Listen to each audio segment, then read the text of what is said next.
Question 29 is a rhetorical synthesis question. So like other rhetorical synthesis questions, I'm going to begin by reading the question itself.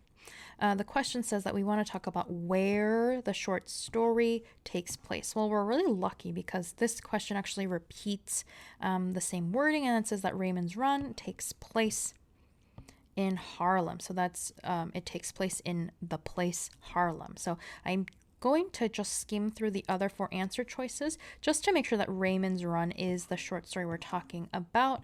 I noticed that all 4 answer choices are talking about Raymond's Run, so I assume that that's the short story and that takes place in Harlem. Just to double check, you can always go back to the bullet points and read that bullet point where it says Raymond's Run is a short story. Okay, so this short story takes place in Harlem. That's answer choice A.